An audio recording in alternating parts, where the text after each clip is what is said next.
فاتحہ۔ بسم اللہ الرحمن الرحیم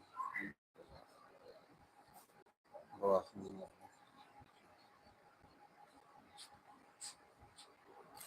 الرحیم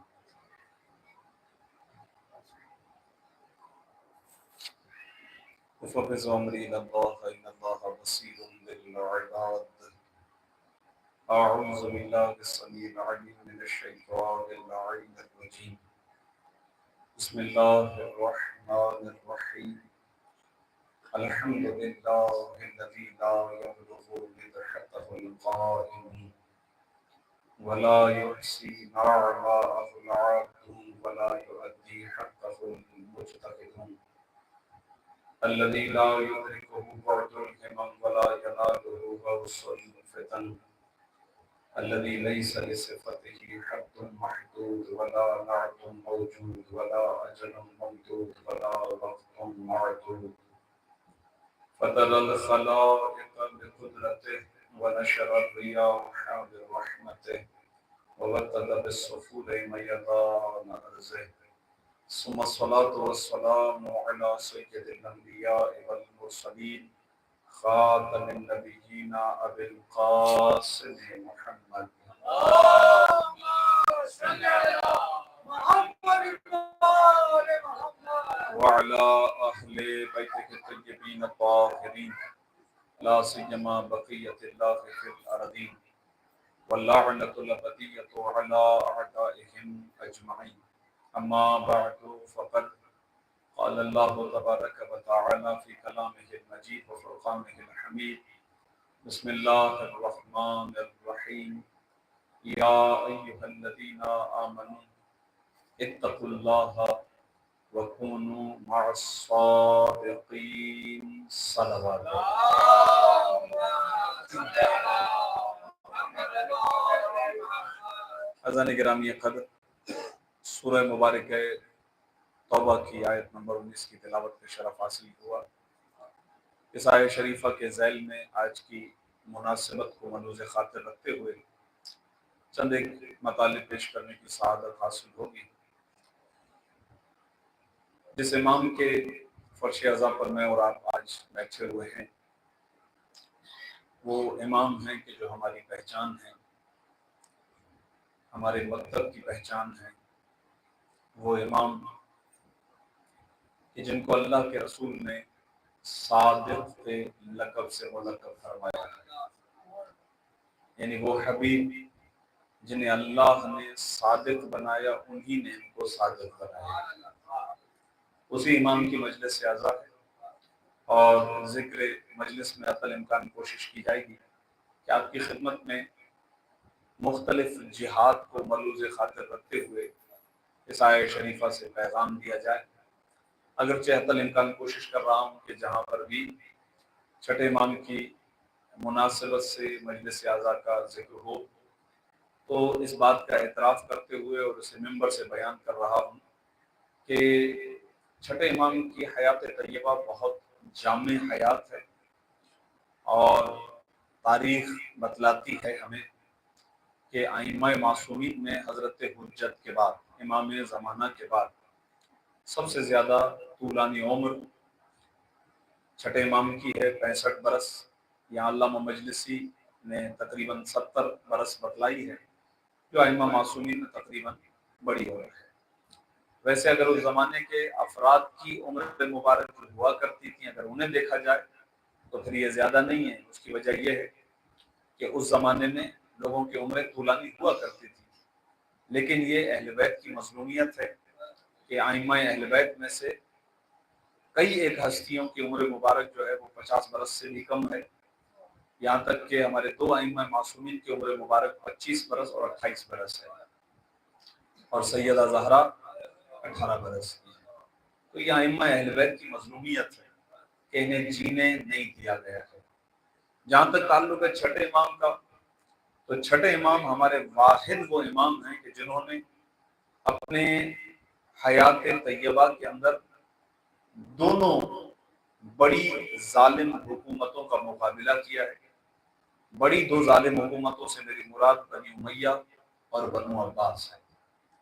امام علیہ الصلوۃ والسلام نے اپنی زندگی کے آخری ایام میں بنو عباس کے 2 بادشاہ اور اس سے پہلے تقریباً 7 بادشاہ، یعنی ہشام بن عبد الملک کے زمانے میں امام علیہ الصلوۃ والسلام پیدا ہوئے تھے، اور منصور دوانتی کے زمانے میں امام کی شہادت ہوئی، اور منصور ہی سبب بنا جس کی وجہ سے امام علیہ الصلوۃ والسلام کو زہر دیا گیا۔ میں کوشش کروں گا کہ تاریخ کے مختلف جہاد بھی آپ کی خدمت میں عرض کروں، اسی لیے کہ چھٹے امام کا زمانہ ہمارے لیے سمجھنا بہت ضروری ہے۔ اور میں نے جیسا کہ ابھی کہا کہ میں عرض کر رہا ہوں کہ اتنی جامع حیات ہے، اور ذکر امام صادق بہت کم ہوتا ہے، بہت کم ہوتا ہے۔ 17 ربیع الاول امام کی ولادت ہے، لیکن چونکہ وہ رسول اللہ کی ولادت کا دن بھی ہوتا ہے تو ذکر رسول خدا زیادہ ہوتا ہے، چھٹے امام کا تبرکاً اشارہ ہوتا ہے۔ لیکن واقعی یہ بات بھی بڑی غور طلب ہے کہ اللہ کے رسول جب اس دنیا میں تشریف لائے ہیں تو اسی تاریخ پر چھٹے امام کی ولادت ہے، اور جس دن اللہ کے رسول اس دنیا سے گئے ہیں ایک روایت کے مطابق اسی دن ہمارے دوسرے امام کی شہادت بھی ہے۔ تو گویا رسول اللہ کا اس دنیا سے آنا اور جانا بتلا رہا ہے کہ نہ ہم آتے ہوئے میری آل مجھ سے جدا ہے، نہ جاتے ہوئے میری آل۔ صلوات بھیجے محمد و آل صلی علی محمد۔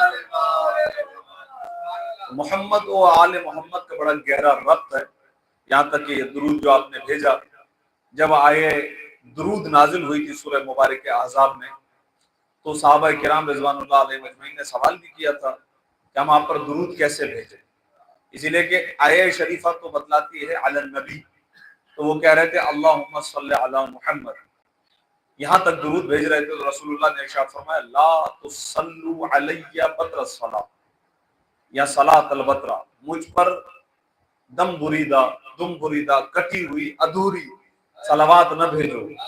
تو کہا یا رسول اللہ اس کو کیسے درود کو مکمل کیا جائے؟ ارشاد فرمایا اللہم صلی علی محمد و آل محمد، صلوات بھیجے محمد، اللہم صلی علی محمد۔ تو آل کا بڑا ربط ہے، اور ہر امام کا اللہ کے رسول کے ساتھ ایک گہرا ربط ہے۔ جس امام کی آج ہم گفتگو کر رہے ہیں، جس امام کے بارے میں ہمیں شرف مل رہا ہے آج گفتگو کرنے کا، ان امام کا لقب ہے صادق، اور اللہ کے رسول کے بھی القابات میں سے ایک ہے صادق۔ اس لیے جب ہم 17 ربیع الاول کا جشن مناتے تو کہتے ہیں صادقین کا جشن۔ اچھا، لیکن یہ ذہن میں رہے کہ صادق سچ بولنے والے کو نہیں کہا جاتا، یہ ذہن میں رکھیے گا، بڑا فرق ہے، کیونکہ صادق ایک صفت ہے، اور ایسی صفت ہے کہ جب یہ ان ہستیوں کے لیے بولی جائے تو اس کا معنی بدل جاتا ہے۔ مثلا کوئی واقعہ ہو رہا ہو، اس کے بارے میں اطلاع دی جائے تو کہا جائے گا یہ سچ بولنے والے ہیں، لیکن جب صادق کی نسبت ان ہستیوں کی طرف ہو تو معنی بدل جائے گا۔ یعنی کیا مطلب؟ جو یہ بولیں گے وہ ہو جائے گا۔ اگر آپ کو اس کی مثال دیکھنی ہے تو صادق اول گھر گھر میں ملے گی، بچے یہ پوچھتے ہیں ماں سے کہ عید کے جوڑے جو ہے سب بچوں کے سل گئے ہیں، ہمارے نہیں سلے ہیں، تو ماں یہ کہتی ہے کہ درزی کے پاس ہیں۔ اب جب یہ کہہ دیا تو صدیقہ ہونے کا تقاضا یہ ہے کہ دربان خود نازل ہو جائے۔ صلوات بھیجے محمد و آل محمد، جزاکم اللہ۔ اب رضوان جنت جو ہے وہ خود درزی بن کے آئے گا، کیوں؟ کیونکہ صدیقہ نے کہہ دیا ہے، لہذا یہ وہ صادق ہے۔ کئی ایک جہاد امام علیہ الصلوۃ والسلام کے صادق ہونے کی بیان کی گئی ہیں۔ اسی ممبر سے چند عرصہ پہلے کسی اور امام معصوم پر گفتگو کرتے ہوئے اشارتاً عرض کیا تھا، اور مجھے یاد ہے وہ 5ویں امام کی گفتگو تھی، تو اس وقت میں نے تھوڑا سا یہ تذکر دیا تھا کہ 5ویں اور 6ٹھے امام کا بہت بڑا احسان ہے، بہت بڑا احسان ہے، اور یہ احسان ہم تو مانتے ہی ہیں، ہم تو محاورے کی زبان میں یہ جملہ کہتے ہیں کہ جن کا کھاتے ہیں انہیں کا گاتے ہیں، یہ تو ہماری زبان پر ہے، لیکن یہ غیروں کے لیے بھی ہے، غیروں کے لیے بھی یہ جہت ہے، ان کے پاس بھی یہ تھوڑے سے جو ٹوٹے پھوٹے الفاظ اسلام نامی کچھ ہیں تو وہ صدقہ ہے امام جعفر صادق نہیں کہہ سکتا، کیونکہ وہ جن کو اپنے بزرگ امام مانتے ہیں انہوں نے بھی کہیں نہ کہیں 1.5 سال 2 سال بہرحال امام صادق کے دروازے پر گزارے، اور یہ جملے کہیں انہوں نے۔ اب دیکھیں جملے 2 طرح کے، ایک جملہ تو یہ ہے جو مشہور ہے، لو لا سندان لہلک نعمان. یہ ہمارے برادران کے ایک امام ہیں جناب ابو حنیفہ، ان کا نام تھا نعمان، ان کا یہ جملہ ہے. تو یہ جملہ تو آپ سنتے ہی رہتے ہیں، اس میں اس لیے کوئی تعجب نہیں ہے، اس لیے کہ یہ بزرگوں کی سیرت ہے، اسی پہ چلتے ہوئے انہوں نے یہ جملہ کہا کہ اگر وہ نہ ہوتے تو ہم ہلاک ہوتے. یہ تو بالکل صحیح ہے، لیکن بات اس سے آگے کی ہے اور وہ بڑی عجب ہے. وہ کیا ہے؟ غور فرمائیے گا جو میں نے زحمت دے رہا تھا جس بات کے لیے. انہوں نے کہا کہ اگر پانچویں امام اور چھٹے امام نہ ہوتے تو حج کے مناسک باقی نہ رہتے. حج کے مناسک، لفظ مناسک قرآن کا لفظ ہے، نسک کا لفظ بھی قرآن میں آیا، یعنی عبادتیں، یعنی حج کی عبادت باقی نہ رہتی. ہم کہتے ہیں اپنی جہت سے کہتے ہیں کہ عبادات جتنی بھی ہیں واقعا ان میں حج مشکل عبادت ہے، اور جہاں آسان میں ہی اختلاف ہو جائے تو وہاں مشکل کا کیا حال ہو کیا ہوگا. تو مشکل کے سلسلے میں ان کا اعتراف موجود ہے کہ اگر پانچویں چھٹے امام نہ ہوتے تو حج کی عبادت ہی ختم ہو جاتی، حج کی تعلیمات باقی نہ رہتی. اچھا آپ غور کیجیے گا، بڑے شوق سے لگاتے ہیں لوگ اپنے نام کے آگے حاجی، بڑے شوق سے لگاتے ہیں. الحاج، الحاج تو ہمارے یہاں بھی مشہور ہے عربی میں، لیکن حاجی آپ نے سنا ہوگا، یہ بہت زیادہ مشہور ہے. تو اس کو بھی شکریہ ادا کرنا چاہیے کہ یہ تلفظ تمہیں اگر ملا ہے تو وہ بھی صدقہ ہے. سلامت بھیجے محمد و آل محمد، اللہم صلی علی محمد. صادق کی ایک جہت بیان کرنا چاہ رہا تھا جس کے لیے میں نے تھوڑا سا رخ فضائل بھی آپ کی خدمت میں بیان کیا. پہلے دور خلافت میں حدیث پر پابندی لگ گئی. اب تھوڑا سا تاریخ تیزی سے بیان کروں گا تھوڑی سا. دوسرے دور خلافت میں اتنی سختی کہ کہا گیا اگر کوئی حدیث بیان کرے گا تو اسے کوڑے مارے جائیں گے. اور تیسری خلافت تو ظاہر ہے کہ اسی شرط پر لائی گئی تھی کہ خدا اور رسول یعنی قرآن کے علاوہ باقی دو سیرتوں پر بھی عمل کیا جائے گا. تو پابندی رہی ہے. ٹھیک، پابندی رہی، اس کا مطلب یہ کتنا ٹائم پیریڈ ہے. ابھی امیر المومنین کا ایام میں آپ کی خدمت میں آیا تھا، 25 برس ہیں. 25 برس کے بعد آئے میرے مولا، اور میرے مولا بمشکل 3.5 سے 4 برس. امام حسن مجتبیٰ 6 سے 9 مہینے بس. اور یہ 4 سال اور وہ امام کے 1 سال ملا لیجئے، 5 سال کیسے گزرے؟ صرف جنگوں میں گزرے. اس کے بعد دوبارہ اقتدار چلا گیا اہل بیت سے. غور کیجئے گا، تو اس کا مطلب پابندی دوبارہ رہی. اب وہ 10 سال، پھر یزید کی خلافت، پھر آل مروان کی خلافت، وہ چلتی ایک مقام پر جا کر آتے ہیں جناب ایک عمر ابن عبدالعزیز.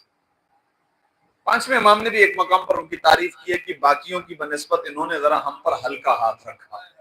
یہ ہے تاریخ میں واقعہ. رسول جعفریہ نے اپنی کتاب میں لکھا ہے ائمہ معصومین کی جو حیات طیبہ کو انہوں نے بیان کیا. غور فرمائیے گا، تھوڑا تیزی سے بول رہا ہوں، ظاہر ہے کہ مطالب بہت زیادہ ہیں. اس زمانے میں انہوں نے یعنی عمر ابن عبدالعزیز نے جو کام کیا ان میں سے ایک کام کیا تھا، حدیث پر سے پابندی ہٹائی. اچھا یہ زمانہ کون سا زمانہ ہے؟ تقریباً آپ سمجھ لیجئے یہ ہو گئے، رسول اللہ اس دنیا سے گئے 11 ہجری میں، اور یہ ٹائم پیریڈ تقریباً جا کر بنتا ہے 100 ہجری کے آس پاس، 100 سے 110 ہجری، 5ویں امام کا زمانہ. اس زمانے کے اندر یہ ہو رہا ہے. کیا ہو رہا ہے؟ حدیث سے پابندی ہٹی. لیکن ان کی حکومت کو 2 سال سے زیادہ چلنے نہیں دیا گیا. تو اس کا مطلب یہ ہے کہ زیادہ تو حدیثیں نہیں جمع ہوئی ہوں گی، لوگ بھول گئے. عمر کتنی ہوگی ایک زیادہ سے زیادہ ایک بندے کی؟ 90 سال، 80 سال، 70 سال. نسل بدل گئی، تعلیمات ختم. میں نے بہت تیزی سے بیان کیا. پابندی لگی ہوئی ہے، کلام ختم تھا، جو بیان کر رہا تھا اسے کوڑے مارے جائیں گے. آنے والی حکومتیں اسی سلسلے کو آگے بڑھا رہی تھی. میرے بچے ہو سکتا ہے سوچ رہے ہوں گے کہ یہ کیسی مولانا باتیں کر رہے ہیں کہ کیا کوئی ایسا زمانہ بھی تھا کہ جس میں حدیث پہ پابندی لگ سکتی ہے؟ جبکہ آج تو لوگ بڑھ بڑھ کے اپنے آپ کو کہلواتے ہیں. اب میں ایز اٹ از لفظ تو نہیں کہہ سکتا، حدیث والے. عربی میں وہ جو والے کا عربی ہے وہ بھی نہیں کہہ سکتا ابھی فی الحال، لیکن آج بڑے شوق سے اپنا تعارف کرواتے ہیں کہ ہم حدیث والے ہیں. آج میں اس نقطے پہ غور کر رہا تھا، ایک جہت میرے ذہن میں آئی. شیعہ کے لفظ کو ہٹا کے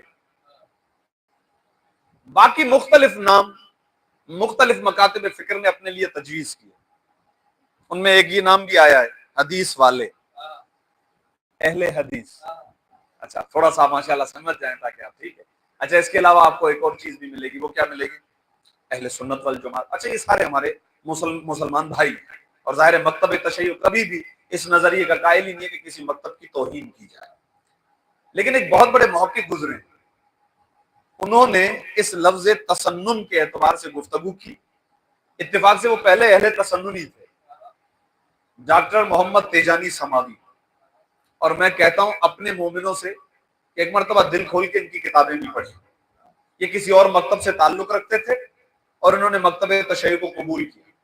ان سے پوچھا گیا آپ نے شیعت کو تسنن چھوڑ کے قبول کیا؟ انہوں نے عجب جملہ کہا ہے، اور اسی ٹاپک پر ان کی کتاب بھی ہے۔ انہوں نے کہا میری نگاہ میں شیعہ ہی سنی ہے۔ تو غور فرمائیے گا، نہایت توجہ کا طالب ہوں اس نقطے کی طرف۔ اب یہ جہت تو آپ کے میں نے ذہن میں بڑی تیزی سے عرض کر، دوسری بات کیا چل رہی ہے؟ حدیث۔ حدیث یعنی کیا مطلب؟ حدیث پہ پابندی تھی 100 سال۔ اچھا 100 سال کے بعد میں نے عرض کیا کہ 2 سالوں میں پابندی اٹھی۔ اچھا ہر جگہ پابندی ہے، ظاہر حکومت تو پھیلی ہوئی ہے نا، سوائے ایک جگہ کے۔ وہ جگہ کیا ہے؟ وہ ہے گھرانہ اہل بیت، یہ ذہن میں رکھیے گا۔ اسی لیے 5ویں اور 6ٹھے امام کا کمال یہ، اور آپ جا کر یہ گواہیاں لے لیجئے گا، مثلا جناب مالک ابن انس، یہ بھی امام ہیں ایک فقہ کے، یہ خود ان کی تاریخ گواہی دیتی ہے، کہتے ہیں کہ میں نے حدیث کو بیان نہیں کیا اس زمانے تک جب تک بنی امیہ کا زمانہ تھا، جب بنو عباس کا زمانہ آیا تو پھر میں نے بیان کرنا شروع کی۔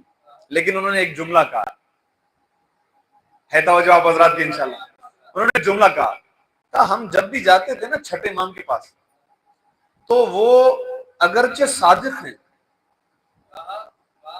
اگرچہ جو بولیں ہمیں یقین تھا کہ وہ اپنے زمانے کے سب سے بڑے عالم تھے، یہ تو سب کی گواہی ہے، سب سے بڑے زاہد، سب سے بڑے عالم، سب سے بڑے فقیہ، الگ بات ہے، لیکن اس کے باوجود جب بھی وہ کسی حدیث کو بیان کرتے تھے تو وہ کہتے تھے کہ مجھ سے میرے بابا نے بیان کیا، یہ بہت اہم ہے، پھر ان سے ان کے بابا نے بیان کیا، یعنی سلسلہ امام زین العابدین، پھر ان سے ان کے بابا امام حسین نے بیان کیا، پھر ان سے ان کے بھائی امام حسن نے بیان کیا، پھر ان سے ان کے بابا علی ابن ابی طالب نے بیان کیا، پھر ان سے اللہ کے رسول نے بیان کیا۔ یعنی یہ دنیا والوں کو بتا رہے تمہارے پاس سلسلہ منقطع ہو گیا ہے، ہمارے پاس تعلیم رسول موجود ہے۔ صلوات بھیجے محمد و آل محمد صلی اللہ علیہ محمد۔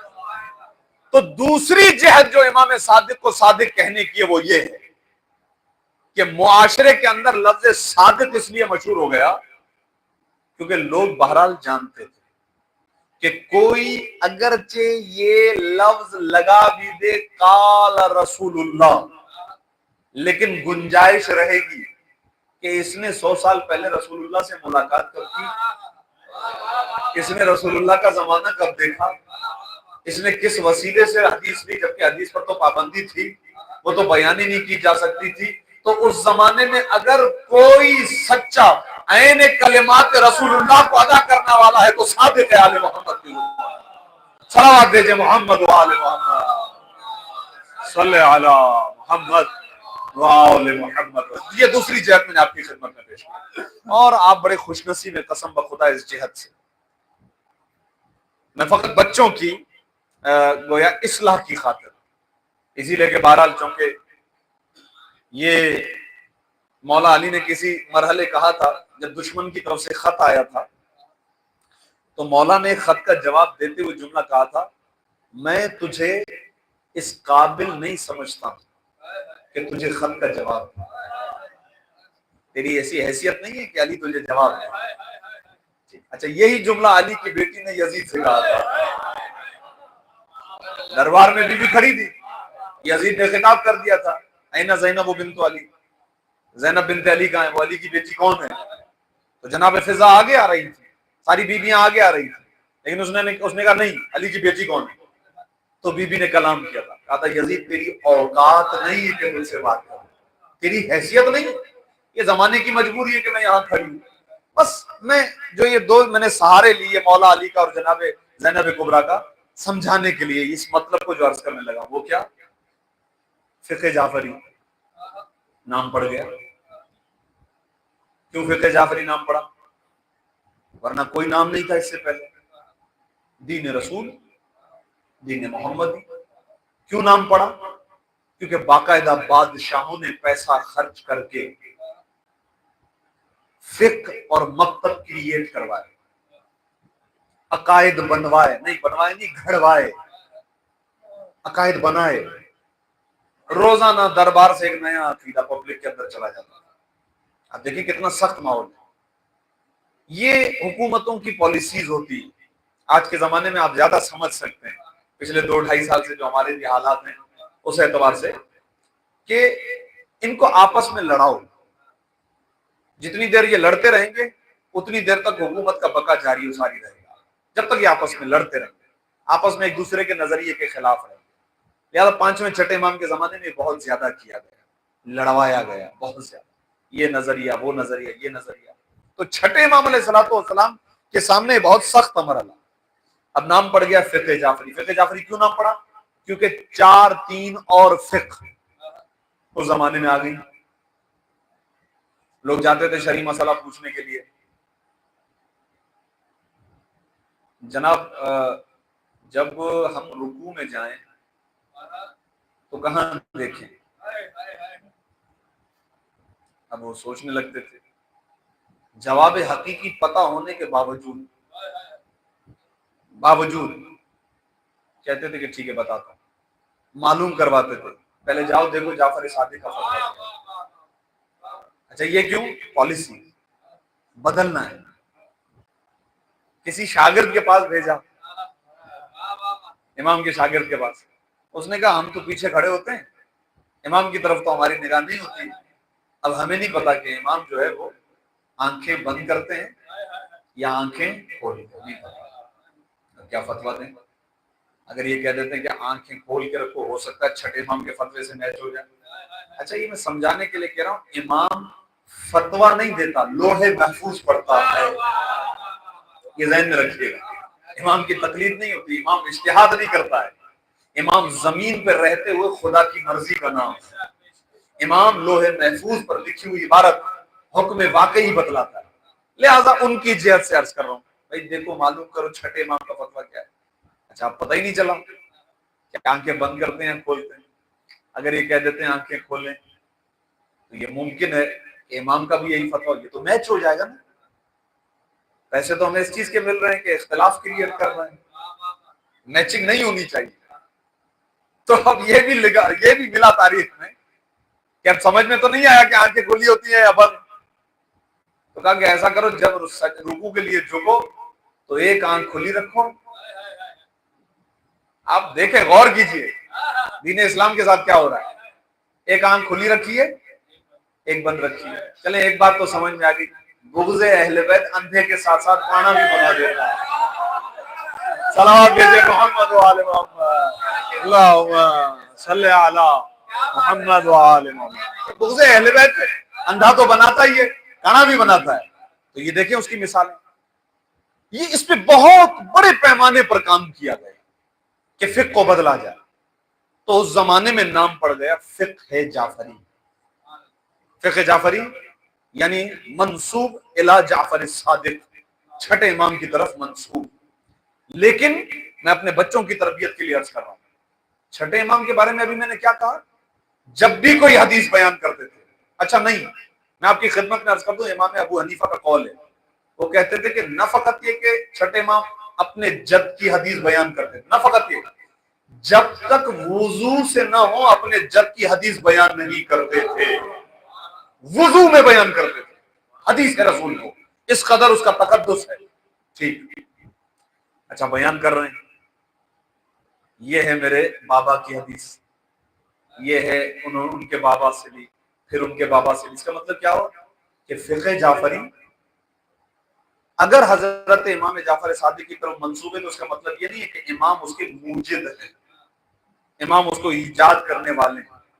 امام نے کوئی اجتہاد کیا، قرآن کی آیات کو سامنے رکھ کے امام نے کہا میں یہ سمجھ رہا ہوں، نہیں، غور فرمائیے گا، میں نے اس لیے پہلے عرض کر دیا سلسلہ سند اس طریقے سے بیان کرتے تھے، یعنی کیا مطلب الفاظ بدل دوں، فقہ ہے جعفری وہی فقہ ہے باقری، فقہ باقری وہی فقہ عابدی ہے، فقہ عابدی وہی فقہ حسینی ہے، فقہ حسینی وہی فقہ حسنی ہے، فقہ حسنی وہی فقہ علوی ہے، اور فقہ علوی وہی فقہ محمدی، این وہ فقہ صلوات بھیجے محمد اللہم صلی علی محمد وآل محمد وعجل فرج۔ کوئی شک نہیں تھا امام علیہ السلام کی امامت کے بارے میں۔ میں چند ایک کتابوں کے نام آپ کی خدمت میں عرض کر دیتا ہوں میرے نوجوانوں کے لیے۔ کتاب اصول کافی، باب الحجت، چھٹے امام کی امامت اور ائمہ معصومین کی امامت پر دلیل، علامہ باقر مجلسی کی کتاب اب اردو میں ٹرانسلیشن ہو کے حصوں کے اندر آ گئی ہے، اثبات امامت، اثبات الخدا کتاب، یہ تین بڑی کتابوں کا میں نے نام آپ کی خدمت میں بیان کیا۔ اس کے اندر باقاعدہ ایک ایک امام کی امامت پر دلائل ہیں، دلیلیں، کہ فرض کریں اگر ساتویں امام ہیں تو کیا دلیل ہے، چھٹے امام ہیں تو کیا دلیل ہے۔ بہرحال علمی دنیا میں اس کی گنجائش رہتی ہے، لہذا علمی اعتبار سے وہاں پر جوابات موجود ہیں، تو انشاءاللہ پھر کبھی زندگی نے موقع دیا تو عرض کریں گے آپ کی خدمت میں بالتفصیل۔ آج فقط ایک اشارہ سنیے کہ مجھے امام کے بارے میں چند ایک اور باتیں بھیج دیں۔ آپ سے اگر کوئی پوچھے نا بھئی آپ باقی 4 اماموں کو چھوڑ کر، جیسا کہ ابھی تازہ ماشاءاللہ آپ نے سنا بھی ہوگا شہنشاہ نقوی صاحب کا انٹرویو، اس کے اندر سائل نے بھی یہی سوال کیا تھا کہ یہ افتراق نہیں ہے، جدائی نہیں ہے کہ آپ ایک الگ فرقے پیروکار ہیں جبکہ باقی سارے 4 اور فرقے پیروکار ہیں۔ تو ظاہر ہے کہ بہترین انداز میں آقا نے نمائندگی فرمائی تھی، میں اگلی منزل کو عرض کروں پبلک کے لیے، عوام کے لیے جو اس طرح کے سوالات کرتے ہیں، بھائی آپ کے پاس کیا دلیل ہے کہ چھٹے امام منصوص من اللہ امام؟ ہزاروں دلیلیں، لیکن سب سے اتھینٹک مضبوط عوامی، میں بات نہیں کر رہا ہوں علمی دنیا میں، ظاہر ہے کہ وہاں پر اسی نقطے پہ جانا پڑتا ہے، لیکن اس جہد کو ذہن میں رکھیے گا اگر کوئی آپ سے سوال کرے چھٹے امام، بھائی آپ چھٹے امام کو مانتے ہیں، اس زمانے میں اور بھی تو تھے چھٹے امام، ان کی امامت کی دلیل کیا ہے؟ آپ ایک جواب دیجیے گا، آپ کہیے گا من کنت مولا فہذا علی المولا، یہ دلیل ہے۔ امیر المومنین کی ولایت جسے سمجھ میں آ جائے اسے باقی ائمہ معصومین کی ولایت سمجھ میں آ جائے، پھر الگ سے کسی دلیل کے قائم کرنے کی ضرورت نہیں ہے۔ اصل میں مسئلہ یہ ہے کہ باقیوں پر دلیلوں کی ضرورت اس لیے پڑتی ہے کیونکہ چھٹے ہیں، ورنہ ہر جگہ سب کچھ واضح ہے۔ مثلا نہایت توجہ کرنا ہے، ایک عقیدہ، ایک نظریہ سامنے آیا جبریہ۔ اب سچ آپ کی خدمت میں عرض کر دوں، یہ گفتگو ظاہر کہ مختصر ہے، تھوڑا سا دیر سے پہنچا ہوں میں۔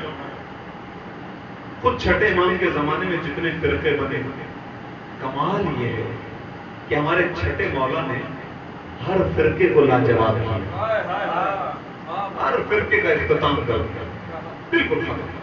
ان میں سے ایک تھا جبریہ، ایک تھا تفویضیہ۔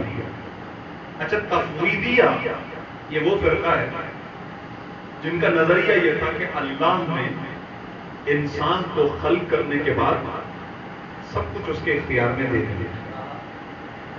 اچھا آپ کو پتہ ہے کہ ابھی ماشاءاللہ میرے سامنے اتنے پڑھے لکھے نوجوان بھی بیٹھے، بزرگ بھی بیٹھے، جب میں نے یہ عقیدہ آپ کی خدمت میں بیان کیا نا آپ کو ہضم نہیں ہوا ہوگا، کیوں؟ کیونکہ عقل انسانی بھی اس بات کو قبول نہیں کرے گا۔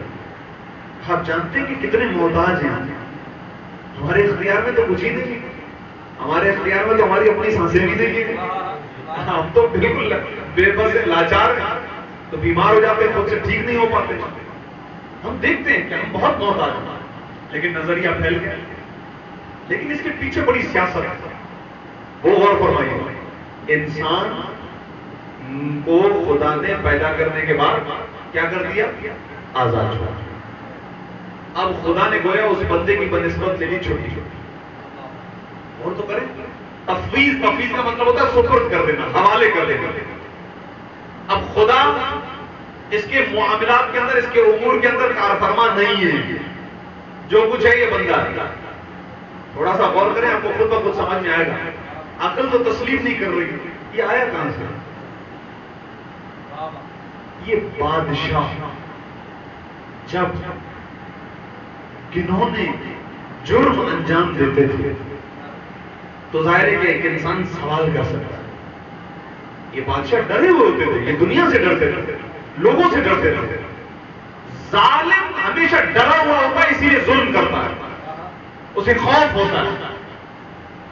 وہ ایک کو ڈرا کر باقی سب کو اپنا محکوم بنائے رکھنا چاہتا ہے. اب میں ظاہر ہے کہ بہت ساری باتیں صرف اشارہ میں عرض کر رہا ہوں. تو یہ ظالموں کا طریقہ کار تھا. اب یہ بنا دیا گیا. کیوں؟ تاکہ کوئی بھی ہمارے کسی بھی فعل پر اعتراض کرے، جو کچھ بھی ہے ہمارے اختیار میں. ٹھیک ہے، اچھا. ایک بڑا عالم اسی فرقے کا ڈھنڈورا پیٹتا ہوا دربار کے علماء کو لاجواب کیے ہوئے بیٹھا ہوا ہے، اور ملاقات ہو گئی چھٹے امام سے. امام نے کہا کیا نظریہ ہے تمہارا؟ کہا خدا ہمارے امور میں مداخلت نہیں کر سکتا. حل کرنے کے بعد خدا نے ہمیں ہمارے حال پر چھوڑ دیا، سب کچھ ہمارے سپرد کر دیا. اچھا، میں آپ کی خدمت میں عرض کروں کہ اتنے خبیث لوگ تھے کہ یہ اپنے نظریات کے لیے قرآن کی آیتیں بھی پڑھتے ہیں. امام نے کہا اچھا چلو تم نے قرآن تو پڑھا ہے، اب جو بتا دو. ہاں قرآن پڑھا. امام نے کہا ذرا سورہ فاتحہ کی تلاوت تو کرو. بسم اللہ الرحمن الرحیم، الحمدللہ رب العالمین، الرحمن الرحیم، مالک یوم الدین، ایاک نعبد و ایاک نستعین. پڑھا لکھا مجمع میرے سامنے. اس آیت کا ترجمہ کیا؟ ایاک نعبد، اے پروردگار ہم تیری ہی عبادت کرتے ہیں، وَإِيَّاكَ نَسْتَعِينُ، اور تجھ ہی سے مدد مانگتے ہیں. امام نے کہا اگر خدا نے تیری زندگی کے اندر اب کوئی کار فرمائی دکھانی نہیں ہے تو پھر مدد کیوں مانگ رہا ہے اپنے پروردگار سے؟ اگر خدا سب کچھ تیرے حوالے کر چکا ہے اور اب خدا کے ہاتھ میں کچھ نہیں ہے تو پھر تم کیوں خدا سے مدد طلب کر رہا ہے؟ ایک مرتبہ خاموشی سے امام کو دیکھنے لگا، کہنے لگا ایسا لگتا ہے میں نے آج پہلی مرتبہ سورہ فاتحہ کو پڑھا. صلوات بھیجے محمد وآل محمد وآل محمد وعجل فرج. حضرت گرامی یہ خطر واقع یہ کمال ہے امام علیہ الصلوۃ والسلام. ہمارے یہاں تو ظاہر بہت چھوٹے ادنا طالب علم ہیں، ہمارے بزرگ علماء بھی مناظرہ کرتے ہیں، مباحثہ کرتے ہیں، گھنٹوں لگتے ہیں، گھنٹوں لگتے ہیں. امام کو نہیں لگتا ہے. یہ ذہن میں رکھیے. ایک بالکل دہریہ شخص مسجد نبوی میں بیٹھ کر خدا کا انکار کر رہا. امام کے شاگرد بیٹھے ہوئے تھے. جب اس نے یہ سنا تو امام کے شاگرد اس کو ڈانٹنے لگے، خدا کا انکار کرتے کافر ہو یہ وہ دہریہ تھا، لیکن اس کے پاس دلائل تھے، بات کرنے کی اس کے پاس سخت تھی. اب سنیے غور فرمائیے، اس سے چھٹے امام کی فضیلت آشکار ہوتی ہے. کیسے؟ جب امام کے شاگرد نے اسے ڈانٹا تو اس نے کہا دیکھو بھائی، جو میرا نظریہ ہے اگر اس نظریے کو باطل کرنے کے لیے تمہارے پاس علم ہے تو ہمارے ساتھ بات کرو، لیکن اگر تمہارے پاس علم نہیں ہے تو بات کرنے کی ضرورت نہیں. ہم سن رہے ہیں اس لیے کہ تم نے اپنا تعارف کروایا ہے کہ تم جعفر صادق کے شاگرد ہو. سن اس لیے کیوں؟ کیونکہ ہم جب بھی یہ روایت کے اندر الفاظ ہیں، جب بھی چھٹے امام کے پاس آتے ہیں اپنے اعتراض لے کر تو وہ تسلی سے خاموشی سے بیٹھ کر ہمارے دلائل کو سنتے ہیں، اور جب ہم اپنے پورے دلائل دے کر تھک کے خاموش ہو جاتے ہیں تو وہ ایک جملے کے ذریعے سے ہمارے عقیدے کو باطل کرتے ہیں. محمد ایک لائن، ایک جملے کے اندر. اور ظاہر ہے کہ یہ وراثت ہے رسول اللہ کی، یہ میراث ہے رسول اللہ. اس کو اگر مسلمان سمجھنا چاہیں تو اس کی بہترین مثال ہے مباہلہ سے پہلے جو مباحثہ ہوا، بیٹھ کر باتیں ہو رہی ہیں، مختلف باتیں۔ رسول اللہ نے بھی حضرت عیسیٰ کی تعریف کی اور تعریف کرنے کے بعد ایک جملہ کہا ہاں بڑے اچھے انسان تھے لیکن عبادت ذرا کم کرتے تھے۔ خود رسول اللہ نے اس طرح سے جملہ کہا، ذرا عبادت میں کمی تھی۔ تو وہ جو آئے تھے عیسائی راہب بہت اٹھے، کیسی باتیں کر رہے ہیں آپ؟ وہ تو ساری رات رکوع کرتے تھے، وہ تو ساری رات سجدے کیا کرتے تھے، عبادتوں میں ان کا کوئی ثانی نہیں تھا۔ جب یہ عبادتیں گنوا کے خاموش ہوئے تو اللہ کے رسول نے مسکرا کر پوچھا کہ اگر یہ بات ہے کہ عیسیٰ عبادت کرتے تھے تو بتاؤ تو صحیح کس کی عبادت کرتے تھے؟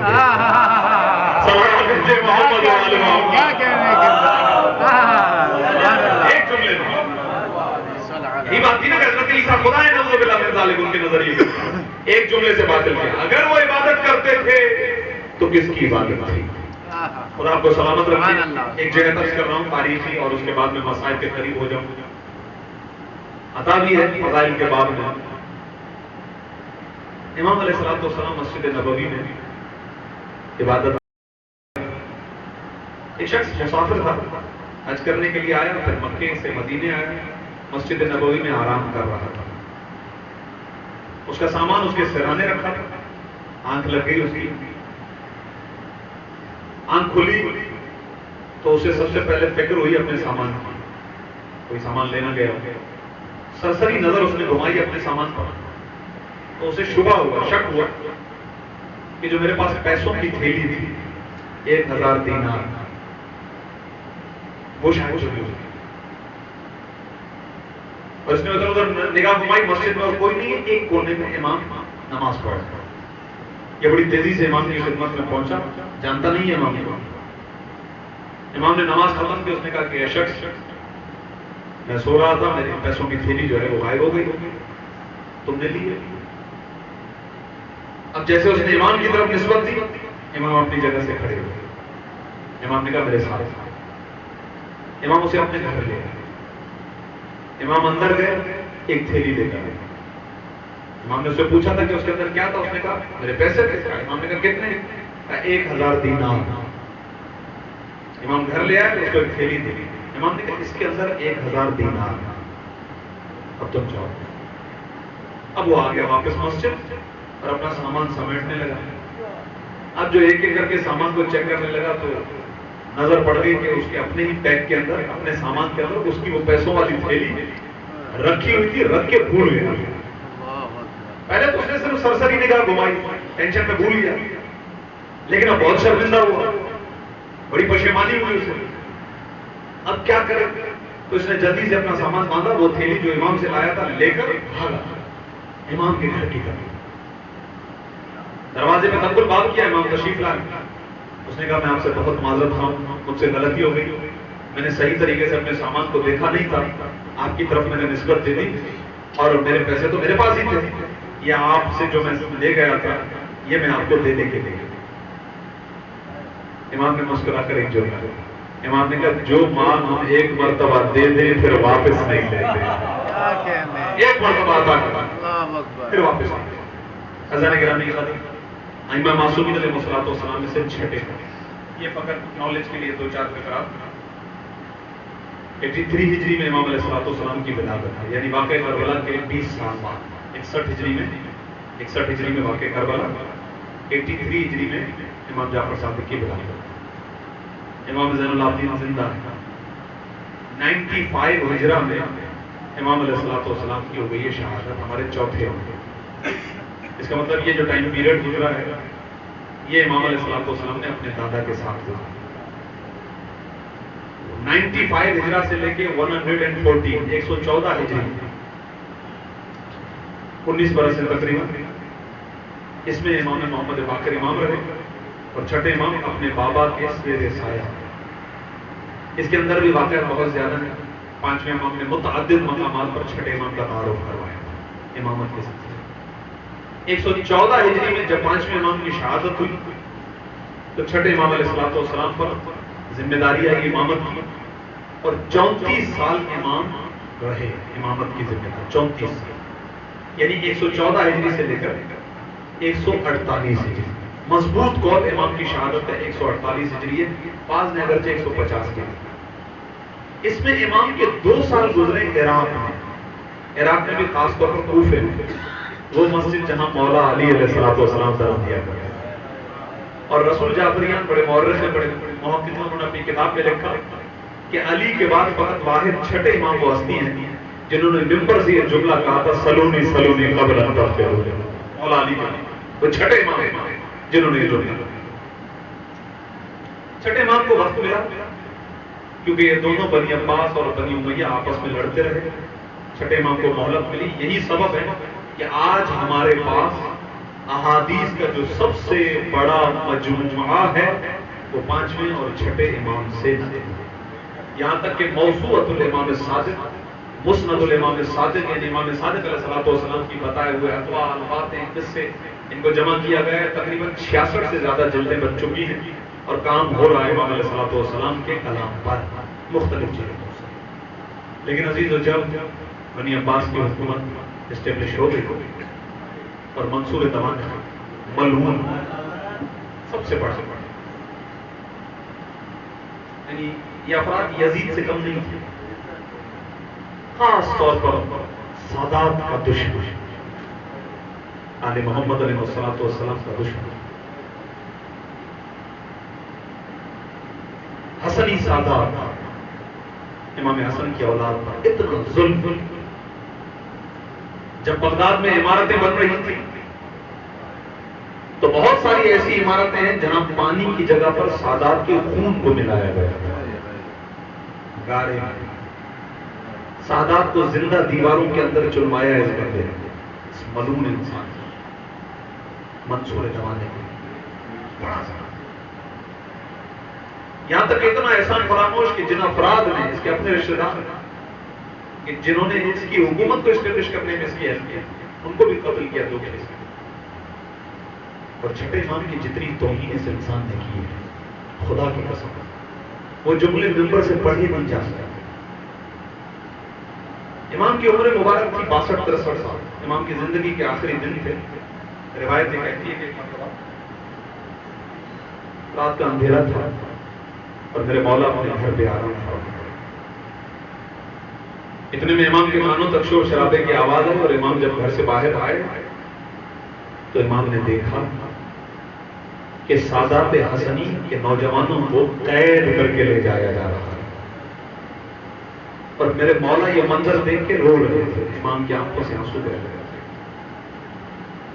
بڑے مظلوم ہے عزیزان گرامی قدر علیہ محمد. 25 شوال کا دن آج امام کی شہادت کا دن ہے اور میں اور آپ امام زمانہ کی خدمت میں پرسہ پیش کرنے کے لیے آئے ہیں. کوشش کریں کہ 2 قطرے آنکھوں سے بہ جائیں، سیدہ راضی ہو جائے. امام زمانہ خود آج گریا کو چھٹے امام جب یہ دیکھ کر رو رہے، ایک مرتبہ امام آگے گئے، دفاع کے لیے، مدافعات کے لیے. امام یہ کہنا چاہ رہے تھے کہ کتنوں کو قتل کرو، کتنوں کو مارو گے. ایک ملعون اپنے گھوڑے سے اترتا ہے. روایت یہ کہتی ہے کہ اس نے اپنی پوری طاقت سے امام کو تازیانہ مارا ہے. امام کی عمر مبارک 65 برس 63 برس. امام بزرگ ہو چکے. امام کے پیروں میں نالے نہیں تھی اس وقت. امام کے سر پہ امامہ نہیں تھا. امام کے سر کندھوں پہ ردا نہیں تھی. امام کو تازیانہ لگا، امام زمین پر گر پڑے. اللہ اکبر. عزیزان گرامی قدر میں کہتا ہوں جب میرے مولا کو تازیانہ لگا ہوگا، ایک مرتبہ میرے مولا کو پورا وہ منظر ضرور یاد آیا ہوگا. یہ تو وہ تازیانہ ہے جو میری جدہ فاطمہ نے بھی کھایا ہے. یہ تو وہ تازیانہ ہے کہ جو میرے جد زین العابدین نے بھی کھایا ہے. یہ تو وہ تازیانہ ہے کہ جو میری پھوپھی زینب اجرکم اللہ عزیز اجرکم اللہ. کئی مرتبہ میرے مولا کے گھر پہ حملہ کیا گیا. بس مختصر کر رہا ہوں، شہادت کی روایت بیان کروں گا. کئی مرتبہ میرے مولا کے گھر پہ حملہ ہوا. بعض روایات میں ہے کہ روایتیں کہتی ہے کہ میرے مولا کے گھر کو ایک مرتبہ جلایا گیا ہے. ایک مرتبہ میرے مولا کے گھر پہ حملہ ہوا. میرے مولا سو رہے، اچانک سے گھر پہ کود پڑتے ہیں یہ ملعون. یہاں تک کہ میرے مولا کہتے تھے کچھ دیر ٹھہرو، گھر کی خواتین کو پردہ تو کر لینے دو. لیکن اللہ اکبر عزیز، ایک مرتبہ یہ معلوم گھر کے اندر داخل ہوتے اور میرے مولا کو لے جانا چاہتے ہیں. میرے مولا نے کہا کہ میں کچھ دیر میں آتا ہوں، مجھے 2 رکعت نماز پڑھنے کی اجازت دی جائے. یہ حجت ہوتی ہے جو امام معصوم تمام کرتے ہیں کہ اجازت نہیں دی ہے. میرے مولا نے کہا اچھا مجھے پیروں میں چپل پہن لینے دو، نعلین پہن لینے دو. کہا اجازت نہیں. کہا کہ مجھے سر پہ امامہ رکھ لینے دو. کہا اجازت نہیں. جب امام علیہ الصلوۃ والسلام گھر سے باہر نکلے تو ایک ملعون نے امام کے ہاتھوں میں رسی باندھی اور اس کے بعد وہ خود گھوڑے پر سوار ہو جاتا ہے. دیکھیے عزیزو، امام کی عمر مبارک کیا ہے؟ 62 برس کے، 63 برس کے. اب وہ گھوڑے کو دوڑانا شروع کرتا ہے اور میرے مولا دوڑتے رہتے ہیں. اور جب میرے مولا کی سانس پھول لگتی، مولا کہتے ہیں کچھ دہر کے لیے ٹھہر جاؤ. اللہ اکبر عزیزو، اسی عالم میں میرے مولا کو دربار میں لے جایا جاتا ہے. وہ ملعون شراب کے نشے میں تھا، تلوار حمائل کیے ہوئے تھا، آخری جملوں کے قریب ہوئی، تلوار حمائل کیے ہوئے تھا. ایک مرتبہ تلوار کو باہر نکالتا ہے، دوبارہ تلوار رکھتا ہے. پھر امام کو جو جملے کہتا ہے میں ممبر سے بیان نہیں کر سکتا عزیزو، امام کی بہت زیادہ توہین ہوئی. بس ایک مرتبہ پھر وہ تلوار کو نکالتا ہے، پھر تلوار کو رکھتا ہے. امام علیہ الصلوۃ والسلام، تجھے میرے بارے میں بدگمانی ہوئی ہے، جس بارے میں تجھے میرے بارے میں بدگمانی ہوئی ہے وہ بات غلط ہے. تیسری مرتبہ وہ اپنی پوری تلوار باہر نکالتا ہے معلوم، لیکن دوبارہ تلوار کو رکھ کے ایک مرتبہ وہ شخص جو لانے والا تھا اسے کہتا ہے کہ احترام کے ساتھ چھٹے امام کو واپس گھر پہنچا دو. گھر پہنچا کے وہ شخص واپس آیا، آخری جملوں کے قریب اس نے کہا عجب ہے، تو نے بلوایا تھا تاکہ تو توہین کرے، تیرا ارادہ تھا کہ تو قتل کرے. کبھی تلوار کو باہر نکالتا تھا، کبھی تلوار کو اندر رکھتا تھا. یہ ہو کیا رہا تھا؟ پھر تم نے آخر میں کہا احترام کے ساتھ چھوڑ کر آؤ. کہا جب میں تلوار باہر نکالتا تھا میری نگاہ پڑتی تھی کہ چھٹے امام کے پیچھے رسول اللہ کھڑے ہیں. یہ کہہ رہے تھے ارے میرے بیٹے نے تیرا کیا بگاڑا ہے، یہ مجال مت کرنا، تلوار سے میرے بیٹے کو قتل مت کرنا.